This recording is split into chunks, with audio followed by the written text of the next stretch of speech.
Change will not come with some other person or some other time. We are the people we've been waiting for. We are the change that we seek. This is one of the many amazing quotes from our current president, Barack Obama. But other than some of these quotes, most people don't know much about him before he became president. And whenever you hear a statement like this, you have to wonder what shaped the individual that said it. Luckily, I've always had an interest in President Obama ever since he was elected in 2008. And I've continued to do research and learn new things about him ever since then. So today, I'm going to give you a little overview of his life before he became president by telling you about his early life, his education, and his entry into politics. Now, I could start with any of these topics, but it would make most sense to start with his early life. And his early life was much different from the average everyday childhood. Barack Obama was born on August 4th, 1961 in Honolulu, Hawaii, but he didn't stay there long. In 1966, he and his mother moved to Indonesia after his parents divorced in 1965. But he also didn't stay in Indonesia for very long. When he was just 10 years old, his mother sent him back to Hawaii to live with his grandparents due to certain events that were happening in Indonesia that led his brother to fear for not only his safety, but his education. But even when he returned to Hawaii, he still did not develop a relationship with his father. He is quoted saying on biography.com that even after his father's death, he remained a myth to him. So now that I've told you a little bit about his early life, I can now start to tell you about his education. And it was far more than the average everyday learning experience.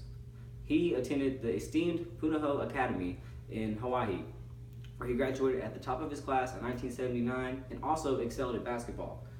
And this is a picture of Barack Obama with his basketball team, and these are all of his teammates. And after he graduated from Punahou Academy, he went on to attend Occidental College in Los Angeles for his freshman and sophomore year.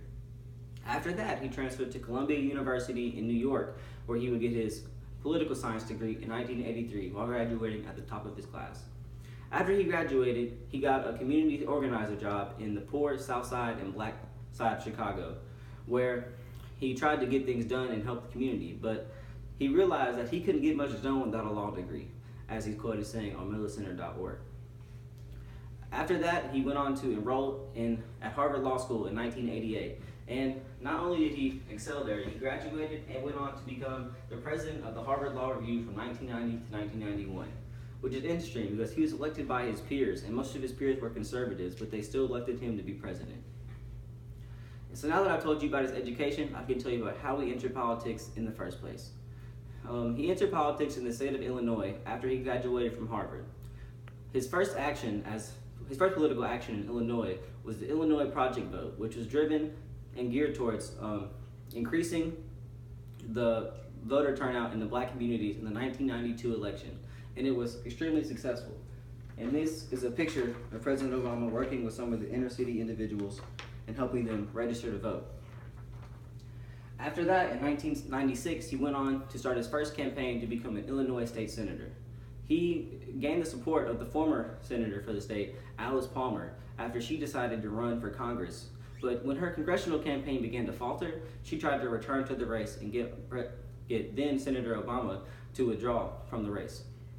However, President Obama refused to withdraw, and her comeback was majorly unsuccessful, and he went on to win by a landslide. And as a senator in the state of Illinois, he went on to worked to pass over 300 laws that helped the less fortunate in his state. So now that I've told you about each topic, it's time to wrap it up.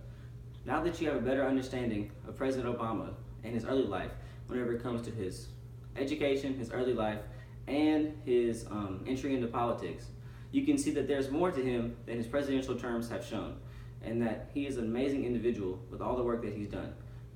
So I hope that this overview has given you a better insight on who President Obama is and who he was before the presidency.